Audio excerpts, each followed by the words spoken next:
Students हम देखेंगे कि ट्रांजिशन एलिमेंट्स क्या होते हैं। थोड़ा सा इंट्रोडक्शन ले लेते हैं ट्रांजिशन एलिमेंट्स के बारे में।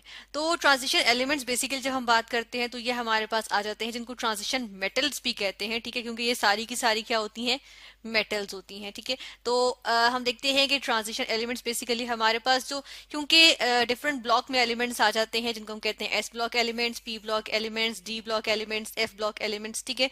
तो हम देखते हैं जो इनमें से डी और एफ ब्लॉक एलिमेंट्स होते हैं वो क्या होते हैं, वो हमारे पास ट्रांजिशन मेटल्स आ रहे होते हैं, ठीक है। तो यहाँ पर हम देख लेते हैं, यहाँ पर ये मौजूद हैं, ये वाले जो मौजूद हैं, ये जो हमने येलो से शो किए हुए, ठीक है। इनको भी ट्रांजिशन मेटल्स कंसिडर किया जाता है, लेकिन ये नॉन टिपिकल जो है वो ट्रांजिशन मेटल्स आ जाते हैं। लेकिन हम फिलहाल ये नहीं देखेंगे कि टिपिकल कौन से, नॉन टिपिकल कौन से। फिलहाल हम ये देख रहे हैं कि ये हमारे पास सारे के सारे, बल्कि इसको भी हम जो है वो कंसिडर करेंगे, ठीक है, फिलहाल। तो ये सारे हमारे पास क्या है, ये हमारे पास आ जाते हैं ट्रांजिशन एलिमेंट्स, ठीक है। और जो ये नीचे येलो बॉक्स में मौजूद है इनको भी हम कहते हैं ट्रांजिशन एलिमेंट्स, ठीक है। तो ऐसे करते हैं, इनको भी हम साथ में येलो कर देते हैं। तो यहाँ पर हम देखते हैं कि ये डी ब्लॉक एलिमेंट्स होते हैं, ठीक है, ये एफ ब्लॉक एलिमेंट्स होते हैं, फिर ये वाले जो होते हैं वो एस ब्लॉक एलिमेंट्स होते हैं, और ये वाले जो है वो पी ब्लॉक एलिमेंट्स होते हैं। तो अब इसमें हम देख रहे हैं कि एक तो ये कि हम इनको ट्रांजिशन मेटल्स क्यों कहते हैं, ठीक है, इस ये बात हम यहाँ पर देखेंगे फर्स्ट ऑफ ऑल। तो ये इनको हम ट्रांजिशन मेटल्स कहते हैं कि उसकी हमारे पास कुछ रीजंस आ जाती हैं, ठीक है। तो कुछ लोग इस बात को कंसिडर करते हैं कि जो एस ब्लॉक एलिमेंट्स और पी ब्लॉक एलिमेंट्स ये हमारे पास क्या होते हैं, मेन ब्लॉक एलिमेंट्स होते हैं, ठीक है। तो जो मेन ब्लॉक एलिमेंट्स हैं उनके दरमियान एक ब्रिज का काम दे रहे होते हैं ये एलिमेंट्स, ठीक है, और ये मेटल्स होते हैं सारी की सारी, इसलिए हम इनको ट्रांजिशन मेटल्स कहते हैं। तो ये ब्रिज या ट्रांजिशन जो बीच में होती है मेन ब्लॉक एलिमेंट्स के दरमियान, तो उसको हम कहते हैं कि वो क्या होती है, वो हमारे पास ट्रांजिशन मेटल्स या ट्रांजिशन एलिमेंट्स कहलाते हैं, ठीक है। अब ये जो एफ ब्लॉक एलिमेंट्स नीचे आ रहे हैं इनमें भी बेसिकली हम देखते हैं कि यहाँ पर हमारे पास होता है लेंथेनम और यहाँ पे हमारे पास होता है एक्टीनियम, जो कि यहाँ पर जो दो होल्स हैं बेसिकली ये यहाँ पर होते हैं, और इनके आगे कुछ 14 एलिमेंट्स की सीरीज जो है यहाँ कंटिन्यू हो रही होती है, जिनको हम लेंथेनाइट और एक्टिनाइट सीरीज कहते हैं, ठीक है। और यहाँ पर जो होते हैं वो ये कंटिन्यू हो रहे होते हैं, जबकि 7th जो ये पीरियड है ये हमारे पास इनकम्प्लीट भी होता है। तो ये भी हमारे पास क्या है, लेंथेनाइट्स और एक्टिनाइट्स, ये हमारे पास क्या है, ये हमारे पास जो है वो ट्रांजिशन एलिमेंट्स होते हैं, ठीक है। फिर हम देखते हैं कि फर्स्ट तो हमारे पास रीजन ये आ गई कि ये क्या कर रहे होते हैं, कि ये ब्रिज का काम कर रहे होते हैं, ठीक है। तो हमने कहा ये ब्रिज का काम कर रहे होते हैं या ट्रांजिशन कर रहे होते हैं बिटवीन मेन ब्लॉक एलिमेंट्स, ठीक है, एस और पी ब्लॉक एलिमेंट्स। सेकेंड चीज जो यहाँ पर हम देखेंगे उसको हम कुछ इस तरह से देख लेते हैं, यहाँ पर थोड़ा सा हम नीचे आ जाएंगे, हम बात करते हैं इसके बारे में। यहाँ पर हम देखते हैं कि सेकेंडली हम ये देखते हैं कि यहाँ पे होता क्या है कि यहाँ पे जो हमारे पास एलिमेंट्स होते हैं वो कुछ, अगर उनकी हम इलेक्ट्रॉनिक स्ट्रक्चर देखें तो ये जो मौजूद है, ठीक है, इनमें से हम बेशक यहाँ से फिलहाल एफ ब्लॉक को थोड़ा साइड पे कर देते हैं, ठीक है, ये पार्ट जो हम जरा थोड़ा साइड पे कर देते हैं फिलहाल, कि हम इसकी बात नहीं कर रहे, हम बात कर रहे हैं कि जो एलिमेंट्स में इनका इलेक्ट्रॉनिक कन्फिग्रेशन या इलेक्ट्रॉनिक स्ट्रक्चर को लेकर चलें। तो देखिए यहाँ पर हमारे पास क्या आ रहा है, फर्स्ट शेल में हमारे पास 1s2 कंप्लीट होता है, ठीक है, और सेकंड शेल में फिर हमारे पास 2s2 कंप्लीट हो रहा है, ठीक है, जबकि यहाँ पी ब्लॉक एलिमेंट्स में फाइनली क्या हो रहा है, 2p6 यहाँ पे कंप्लीट हो रहा है, ठीक है, 2p6। अब होता क्या है कि अगर हम 2n² को लेके चलें, ये जो फॉर्मूला होता है जिसमें हम देखते हैं कि मैक्सिमम नंबर ऑफ इलेक्ट्रॉन्स किसी एक शेल में कितने आ सकते हैं, तो अगर हमारे पास n इज इक्वल टू 3 हो इन थर्ड शेल हो, तो उसमें हमारे पास जो मैक्सिमम नंबर ऑफ इलेक्ट्रॉन्स आ सकते हैं वो आ सकते हैं 18, ठीक है। तो देखिए जब ये 2p6 हो गया, थर्ड पीरियड में हमारे पास क्या होगा, 3s2 यहाँ से कंप्लीट हो रहा होगा यहाँ पे, ठीक है, और यहाँ पर जो है वो 3p6 कंप्लीट हो रहा होता है, ठीक है। अब देखिए ये क्या है, यहाँ पर आके फाइनली जो हमारे पास इलेक्ट्रॉन्स हैं, या देखिए ये थर्ड पीरियड ये रहा, ठीक है, ये थर्ड पीरियड है, तो थर्ड पीरियड यहाँ पर है, और ये सेकेंड पीरियड था, ये फर्स्ट था, और ये फोर्थ है।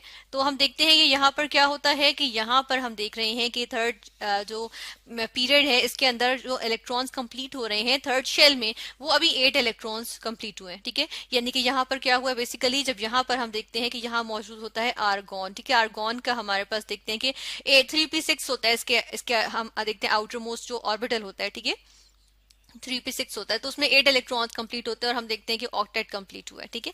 लेकिन हम देखते हैं कि अभी शेल कंप्लीट नहीं हुआ, बिकॉज शेल में मैक्सिमम इलेक्ट्रॉन्स जो है वो 18 आ सकते हैं, है ना, और अभी तो सिर्फ 8 इलेक्ट्रॉन्स आए।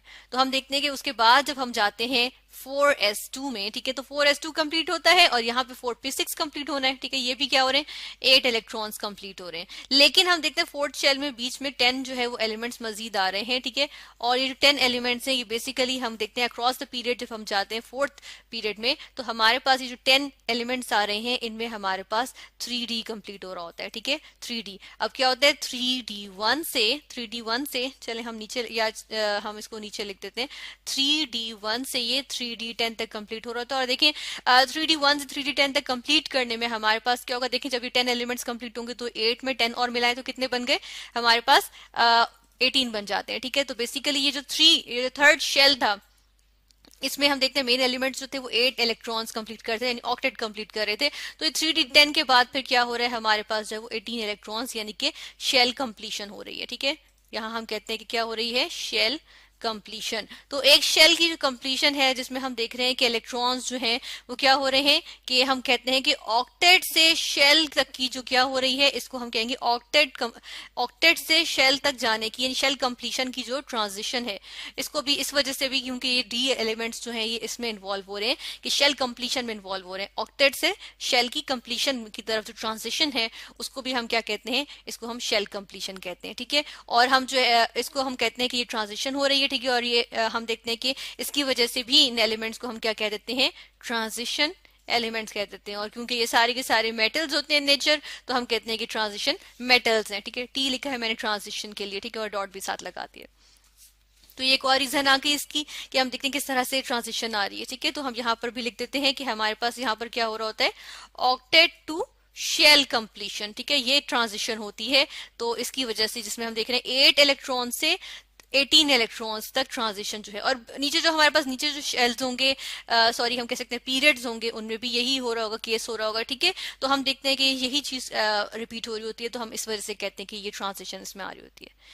नेक्स्ट हम एक और देखते हैं, एक और रीजन यहाँ पर देखेंगे और एक और बात भी कही जाती है और वो ये कि हम देखते हैं कि यहाँ पे हम बात करेंगे थर्ड रीजन की। और थर्ड रीजन ये होती है कि बेसिकली जो ये एलिमेंट्स होते हैं, ये जो डी ब्लॉक एलिमेंट्स होते हैं या जो हमारे पास ट्रांजिशन एलिमेंट्स आ रहे होते हैं, बेसिकली ये क्या कर रहे होते हैं, ये कलर्ड कंपाउंड्स दे रहे होते हैं, ठीक है।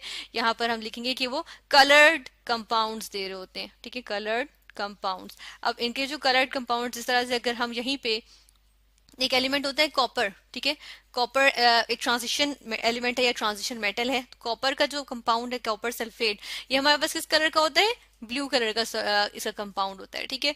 तो हम देखते हैं ये ब्लू कलर का सॉल्ट है। तो अब देखें ये कलर्ड है ना, ठीक है, इसका मतलब है अब कलर किस वजह से आता है कंपाउंड्स में, अगर इनकी केमिस्ट्री देखी जाए तो कलर आता है इलेक्ट्रॉनिक ट्रांजिशन की वजह से, ठीक है। इलेक्ट्रॉन्स जो होते हैं वो ट्रांजिशन शो करते हैं, तो इलेक्ट्रॉनिक ट्रांजिशन जो होती है उसकी वजह से। इलेक्ट्रॉनिक ट्रांजिशन क्या होती है, इसमें हम देखते हैं कि इलेक्ट्रॉन जो होता है वो लोअर शेल से हायर शेल में जो है जंप करके जाता है, और जब वो उसको यानी एनर्जी मिलती है और वो लोअर शेल से हायर शेल में जाता है। लेकिन जब वो क्या करता है कि उस हायर शेल से वापस लोअर शेल में आता है तो वही एनर्जी जिसने एब्जॉर्ब की होती है वो रिलीज कर देता है। जब एनर्जी रिलीज करता है तो इसकी कोई ना कोई फ्रीक्वेंसी होती है, कोई ना कोई वेवलेंथ होती है, और जो फ्रीक्वेंसी या जो वेवलेंथ से इसने इलेक्ट्रॉन जो है वो एनर्जी जो है वो रिलीज की होती है, वो ही उसी के अकॉर्डिंग जो होता है हमारे पास कलर जो है वो विजिबल होता है, ठीक है। तो ये इलेक्ट्रॉनिक ट्रांजिशन आ जाती है ना, तो इस वजह से भी इनको क्या कहते हैं, ट्रांजिशन एलिमेंट्स कहते हैं। और क्योंकि ये बाय नेचर जो होते हैं ये एलिमेंट्स जो होते हैं वो हमारे पास क्या होते हैं, ये मेटल्स होते हैं, तो इसलिए हम कहते हैं कि ये ट्रांजिशन मेटल्स होती हैं, ठीक है। तो ये हमने 3 रीजंस देखी कि इनको ट्रांजिशन एलिमेंट्स क्यों कहते हैं। अब यहाँ पर हम ट्रांजिशन एलिमेंट्स के बारे में एक और चीज जो स्टडी करेंगे वो ये कि देखिए जो डी ब्लॉक एलिमेंट्स होते हैं ना, इनको हम कहते हैं, ये होते हैं आउटर ट्रांजिशन एलिमेंट्स, ठीक है। इनको हम क्या कह देते हैं, इनको हम कह देते हैं आउटर ट्रांजिशन मेटल्स कहते हैं। चलें हम मेटल्स लिख देते हैं, ठीक है, आउटर ट्रांजिशन मेटल्स कह देते हैं। और जो ये एफ ब्लॉक एलिमेंट्स होते हैं इनको हम क्या कह रहे होते हैं, इनको हम कह रहे होते हैं इनर ट्रांजिशन मेटल्स, ठीक है। ये हमारे पास क्या कहला रहे होते हैं, इनर ट्रांजिशन और मेटल्स कहला रहे होते हैं, ठीक है। अब इसकी वजह क्या होती है, इसके लिए यहाँ पर हमारे पास इनके इलेक्ट्रॉनिक कन्फिगरेशन के अकॉर्डिंग देखा जाए तो उससे हमें जो है वो समझ आएगी। तो हम देखते हैं डी ब्लॉक के जो एलिमेंट्स होते हैं इनकी जो इलेक्ट्रॉनिक कन्फिगरेशन होती है ना वो किस तरह से आ रही होती है, वो कुछ इस तरह से, जब हम एनर्जी लेवल्स को कंसिडर कर रहे होते हैं, ठीक है, हम जो है प्रॉपर एनर्जी लेवल्स को कंसिडर करते हैं, तो उसमें हम देखते हैं कि हमारे पास जो जनरल इनमें इलेक्ट्रॉनिक कन्फिगरेशन आती है वो आती है यहाँ पे स्क्वायर नहीं लिखेंगे, NS2 ठीक है, इस तरह से होती है। और उसके बाद हमारे पास आ रहा होता है n-1 × d, ठीक है, ये n-1d। अब n-1 क्या होता है? n-1 हमारे पास बेसिकली आ जाता है, हम कहते हैं कि जो आउटर मोस्ट शेल के लिए तो हम n यूज करेंगे, है ना। और जो n-1 होगा उसका मतलब है कि inner to the outermost shell जो होगा, यानी जिसको हम, अगर हम आउटर मोस्ट शेल को कहते हैं बेसिकली, यहाँ पर हम ये भी लिख देते हैं, एक की सी बनाएंगे यहाँ पे, कि जो n होता है वो हमारे पास होता है आउटर मोस्ट शेल, ठीक है, हम यहाँ पर लिखेंगे आउटर मोस्ट, ठीक है। और इसको हम जो है वो अल्टीमेट शेल भी कहते हैं, ठीक है, इसको बेसिकली हम क्या कह रहे होते हैं, अल्टीमेट शेल। और जो हमारे पास n-1 होता है ना, उसको हम क्या कहते हैं, उसको हम कहते हैं वो next inner to outermost shell होता है, ठीक है। और उसको हम जो है वो पेनल्टीमेट शेल भी कहते हैं, ठीक है, पेनल्टीमेट शेल भी इसको हम कहते हैं, ठीक है। और जो n-2 होता है ना, n-2, इसको कहते हैं एंटी पेनल्टीमेट शेल, ठीक है, इसको हम कहते हैं antepenultimate shell, penultimate shell, ठीक है। ये भी हमने यहाँ पर लिख दिया, ठीक है। अब देखें हम बात करें यहाँ पे कि जो यहाँ पे देखें जिस शेल में डी कंप्लीट हो रहा है, ठीक है, सॉरी, जो ऑर्बिटल डी कंप्लीट कर रहा है, जो शेल का डी कंप्लीट हो रहा है, तो हम वो देख रहे हैं कि वो क्या है, वो हमारे पास जो है वो बेशक n-1 है, यानी कि inner to the outermost है या पेनल्टीमेट शेल है, लेकिन हम देख रहे हैं कि वो जो शेल, वो जो डी आ रहा है ना, जो डी कंप्लीट हो रहा है, जो इलेक्ट्रॉनिक कन्फिग्रेशन में हम देख रहे हैं, वो किस में आ रहा है, वो हमारे पास आ रहा है आउटर, यानी कि आउटर साइड पे हम लिखते हैं, ठीक है। जब हम एनर्जी वाइज इलेक्ट्रॉनिक कन्फिग्रेशन लिखते हैं तो उसको हम आउटर साइड पे लिखते हैं, ठीक है। और दूसरी जानिब हम यहाँ पर देख लेते हैं इनर ट्रांजिशन मेटल्स, एफ ब्लॉकों का इनर ट्रांजिशन मेटल्स होते हैं। तो ये जो इनर ट्रांजिशन मेटल्स होते हैं ना, इनके अंदर बेसिकली हो क्या रहा होता है, जो इनकी इलेक्ट्रॉनिक कन्फिग्रेशन होती है उसको हम देखें तो वो हमारे पास कुछ इस तरह से आ जाती है कि हम लिखते हैं n-2, ठीक है, f ये कंप्लीट हो रहा होता है, और साथ में हमारे पास आ रहा होता है ns2, ठीक है, ns2। अब n क्या है, n आउटर मोस्ट शेल है, n-2 का क्या मतलब है कि inner to the outermost shell है ना, उससे भी जो इनर वाला है, ठीक है, जिसको हमने क्या कहा था, एंटी पेनल्टीमेट शेल, ठीक है, यानी कि outermost shell ultimate shell, उससे जो अंदर वाला जो शेल है वो पेनल्टीमेट शेल, उससे भी अंदर वाला शेल एंटी पेनल्टीमेट शेल।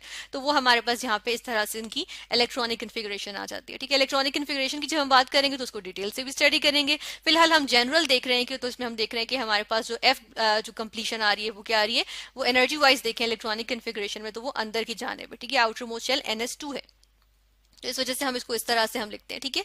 तो अब यहाँ पर हमने स्टडी किया कि ट्रांजिशन एलिमेंट्स क्या होते हैं, जिनको हमने कहा ट्रांजिशन मेटल्स भी कहते हैं। ये हमारे पास डी ब्लॉक एलिमेंट्स और एफ ब्लॉक एलिमेंट्स आ जाते हैं, जिसमें से डी ब्लॉक एलिमेंट्स को हम आउटर ट्रांजिशन मेटल्स भी कहते हैं और एफ ब्लॉक एलिमेंट्स को इनर ट्रांजिशन मेटल्स भी कहते हैं, जो हमने देखा कि वो इनकी इलेक्ट्रॉनिक कन्फिगरेशन की वजह से कहते हैं।